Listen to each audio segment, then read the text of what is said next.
Excelentíssimo senhor presidente do Senado Federal, senador Renan Calheiros, senhor vice-presidente do Senado, senador Jorge Viana, é com especial satisfação que quero saudar o excelentíssimo senhor vice-presidente da República, Michel Temer, que nos honra com a sua presença. Excelentíssimo senhor Luiz Inácio Lula da Silva, presidente da República, que prestou grandes e relevantes serviços ao nosso Brasil. Senhor presidente da Câmara dos Deputados, deputado Henrique Eduardo Alves. Senhor ministro Nelson Jobim, ex-presidente do Supremo Tribunal Federal e constituinte de 88. E devo dizer mesmo que não só constituinte, a Constituição muito deve ao seu talento, que foi realmente um dos maiores artífices do seu texto. Excelentíssimo senhor Bernardo Cabral, relator-geral da Constituinte, que exerceu com paciência e denodo e trabalho suas honrosas funções naquela época. Demais agraciados, senador Aécio Neves, Álvaro Dias, Cássio Cunha Lima, Francisco Dornelles, Inácio Arruda, Lúcia Vânia, Luiz Henrique, Mozarildo Cavalcante e Paulo Paim. Senador Rubem Figueiró, querida, grande artista brasileira, Fafá de Belém, e jornalista, que é um ícone da imprensa brasileira, Rubem de Azevedo Lima.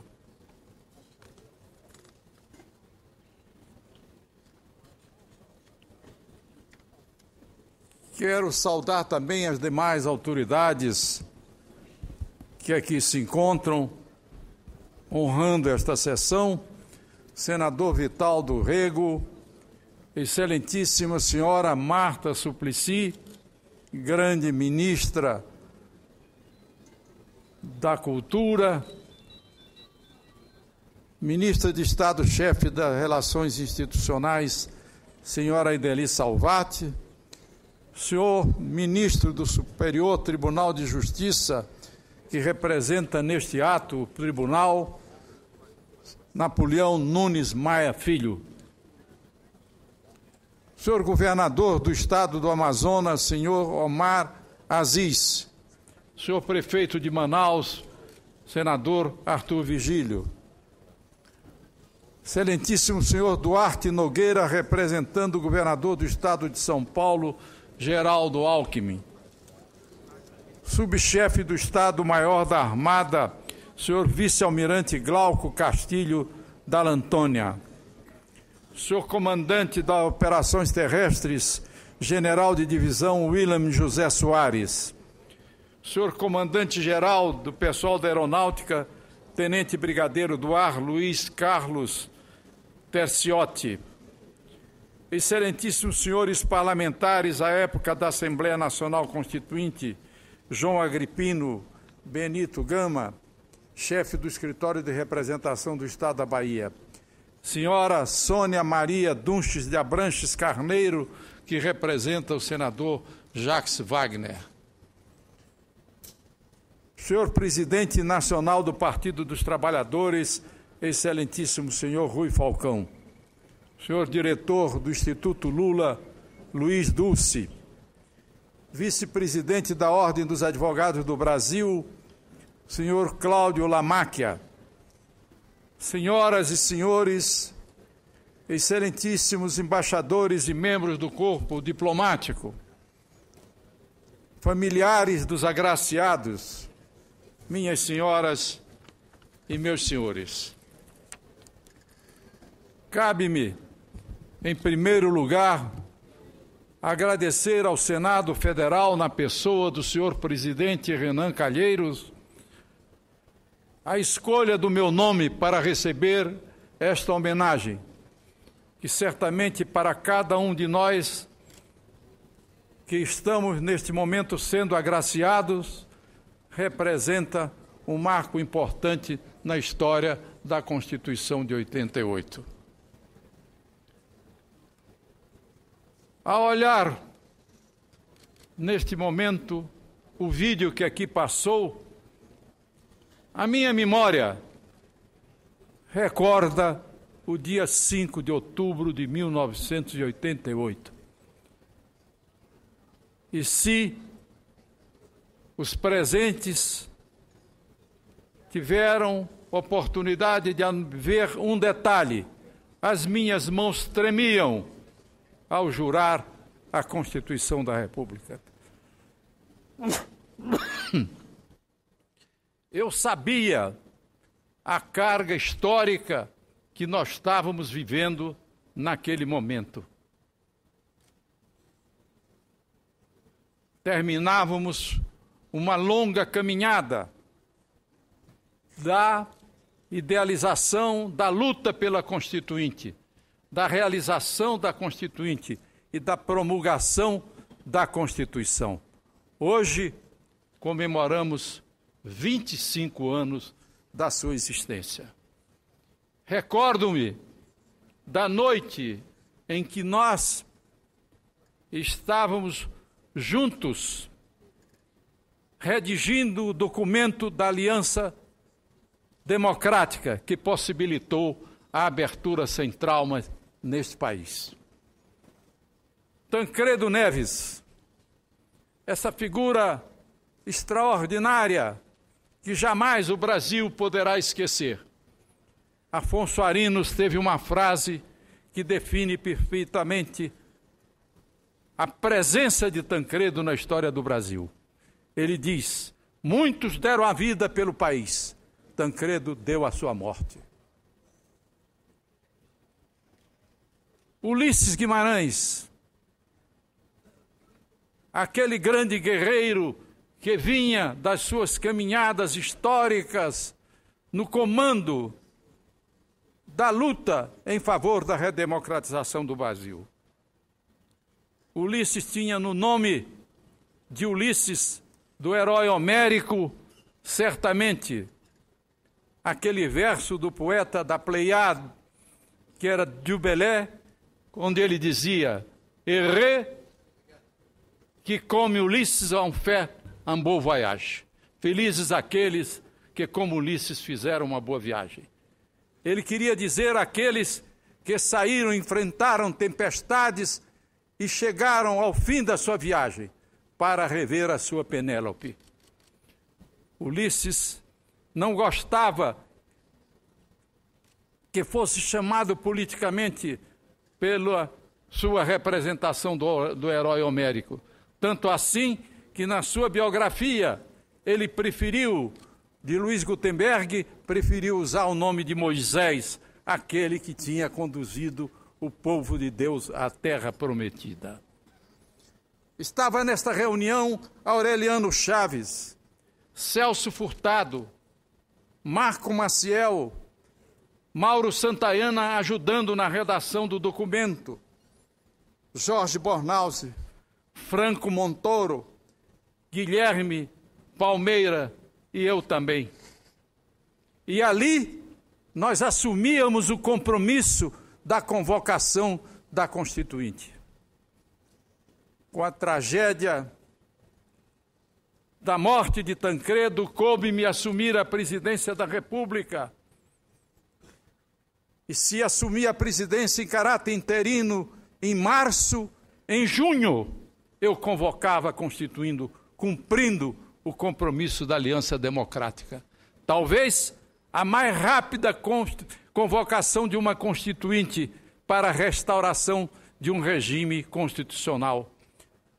A República levou 1 ano e só em novembro convocou a Constituinte de 91, que foi a que menos durou na história da República, porque em fevereiro já era promulgada, porque Rui Barbosa já tinha na cabeça, inspirado na Constituição americana.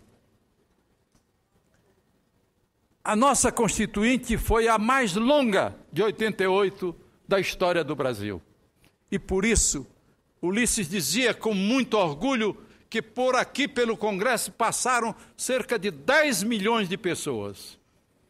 E eu, com uma maneira de fazer um comentário meio jocoso, dizia Ulisses, vamos recordar que a Constituição, que tem mais de 200 anos, que é a Constituição americana, foi feita por 33 pessoas.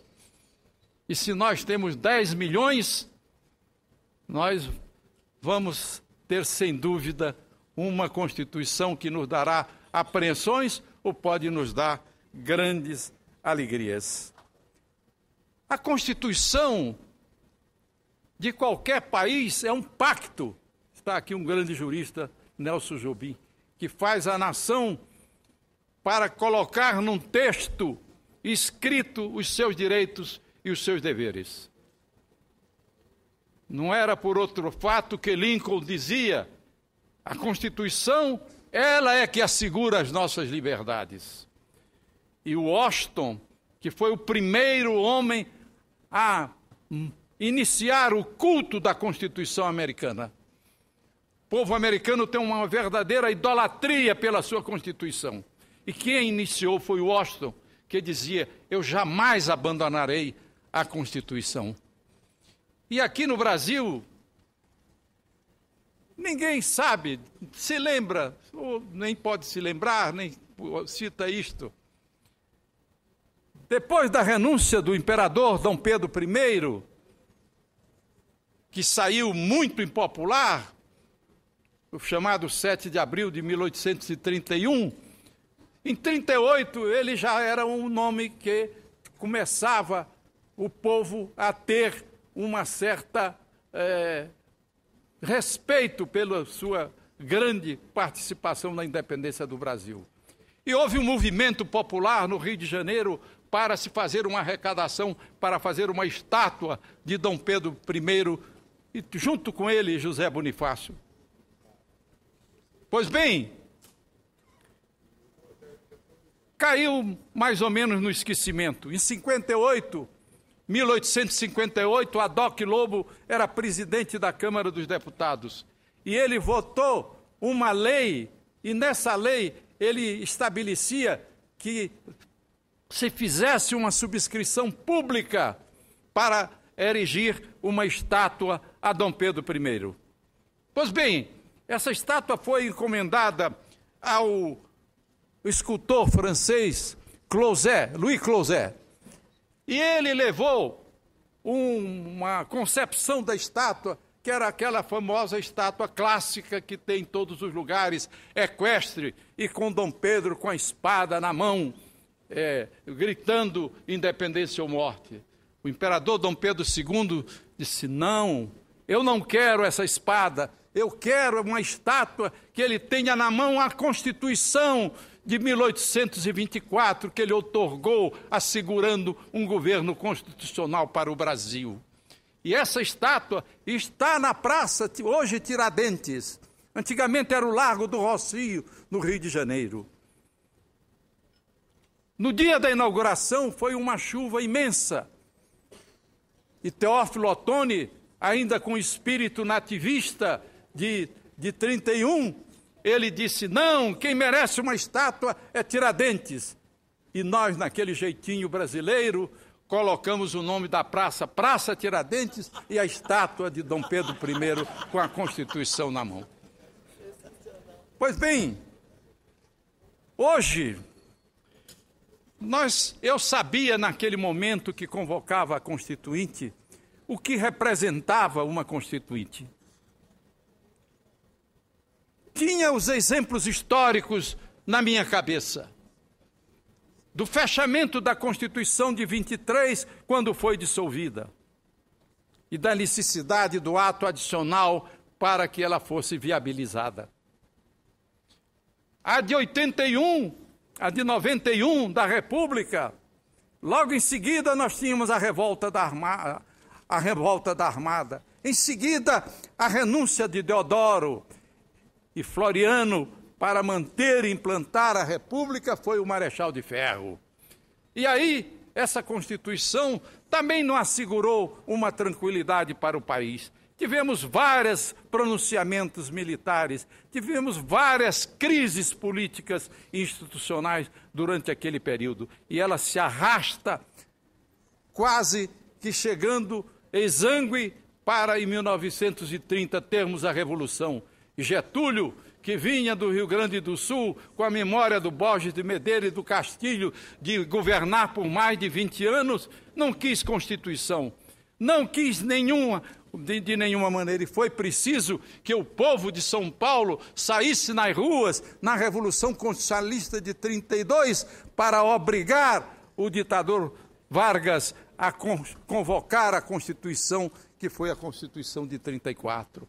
Mas essa Constituição também não durava nada, porque em 35 tínhamos um movimento comunista, em 37 o movimento integralista, e o Getúlio fez a polaca, chamada Constituição de 37, que ele outorgou uma Constituição que extinguia com todos os direitos que se podia pensar. Até mesmo o Supremo Tribunal Federal, a Justiça, o presidente era nomeado pelo presidente da República. E o presidente da República, naquela época, Vargas, por uma sentença, anulou, por um decreto, anulou uma sentença do Supremo Tribunal Federal. A de 46, que vinha depois da guerra, todos nós imbuídos do espírito idealista de que vinha um novo mundo se abrir para a humanidade, um mundo de bondade, um mundo de paz. Ele começa com a Guerra Fria. E a Constituição de 46, que é uma boa Constituição, a Constituição de 46, ela não aguentou, porque o Café Filho foi deposto, o Jango também foi deposto. Tivemos o Juscelino com 2 revoltas, de Jacareacanga e de Aragarças. Tivemos o 11 de novembro para assegurar a posse do presidente Kubitschek. Então, vem o golpe de 64. E, depois do golpe de 64, o Castelo Branco, sabendo que o temperamento do Costa e Silva não aguentaria nenhuma crise, resolveu fazer uma Constituição para colocar uma camisa de força no presidente que assumia. E assim fez a Constituição de 67, que tem uma vantagem, instituiu o planejamento a nível constitucional no Brasil. Mas essa Constituição também, como previa o Castelo Branco, o Costa e Silva não aguentou a primeira crise. Em 69, institui o AI-5, compreendeu? E a emenda constitucional número 1, que vigorou durante aquele tempo todo. Vem, então, a democracia de 85. E a história coloca nas minhas mãos a necessidade de restaurar o Estado de Direito no Brasil. E eu disse comigo, não vamos restaurar somente o Estado de Direito, mas um Estado social de direito. E coloquei como lema, tudo pelo social. E realmente, na convocação, eu já dizia que devíamos partir para os direitos sociais, porque essa Constituição de 88 não é perfeita, como nenhuma Constituição é perfeita. O próprio Ulisses dizia, ela é uma luz de lamparina para iluminar os desamparados. E dizia também isso, ela não é perfeita. Pois bem, eu sabia do que íamos atravessar, o que custou assegurar a presença, a funcionamento da Constituinte, o que significou ela terminar com um prazo maior do que eu tinha proposto. E o que aconteceu? Aconteceu é que hoje nós estamos comemorando 25 anos dessa Constituição. E eu pergunto a todos nós, temos o que comemorar? Sim, temos o que comemorar. É a mais longeva, como já se disse, na qual nenhum nenhuma embate institucional ou de qualquer natureza nós tenhamos tido. Não tivemos uma prontidão militar nesses 25 anos da Constituição de 88. E ela nos assegurou a democracia que nós vivemos, a liberdade política que nós desfrutamos, a igualdade que ela implantou no país, a transparência que o Estado passou a ter em face do povo, ampliou a cidadania de tal maneira que hoje ela se exerce em todas a amplitude. A liberdade de imprensa e de informação que o Brasil passou a desfrutar em quase sua totalidade. Eu talvez tenha sido a primeira vítima dessa grande abertura. Talvez tenha sido o presidente Lula. O senhor sempre diz isso, que foi um dos mais atacados. Mas eu quero disputar com o senhor essa situação.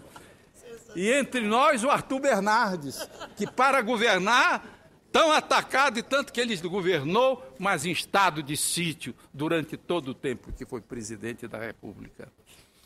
Atravessamos essa Constituição que nós temos de 88, fez com que atravessássemos várias crises econômicas, atravessássemos crises econômicas internacionais, e o Brasil é hoje a 6ª economia mundial. Fizemos uma verdadeira revolução social comandada pelo presidente Lula, que ampliou esses direitos que nós começamos, continuadas pelo presidente Fernando Henrique, e ele realizou o governo que realizou. E a presidente Dilma, que todos diziam que ele tinha escolhido uma técnica, eu posso testemunhar, não só escolheu uma técnica, porque ela esconde muito bem ser uma grande política. Também nós devemos comemorar a diminuição da pobreza no Brasil, os milhões de indigentes que acabaram também nesse país. 50% aumentamos dos gastos sociais que no Brasil se gastava na área social. Habitação, comida, o Fome Zero e também tudo o que o povo brasileiro passou a desfrutar. O senhor presidente Renan Calheiros me disse que nós teríamos para falar, os que quisessem falar dos homenageados, 3 minutos. E eu, nesses 3 minutos, eu estendi bastante.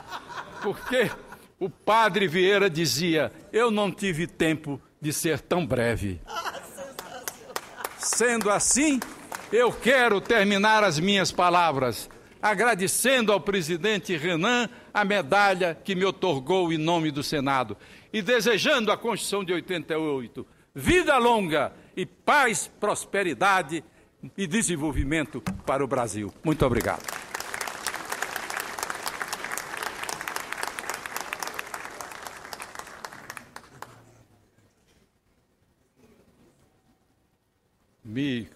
Me diz a assessoria que eu esqueci, pulei o nome do Agnello. Me perdoe, Agnello, porque você é sempre muito estimado por mim. E também fui parco no elogio a Ulisses Guimarães, mas devo dizer que ele realmente, ele é o senhor Moisés que trouxe ao povo a terra prometida, mas também é o Ulisses que, como herói homérico, fez uma tormentosa viagem, mas chegou a um bom porto. Devemos também evocar a sua memória, como evocamos a de Tancredo hoje, como patronos deste país.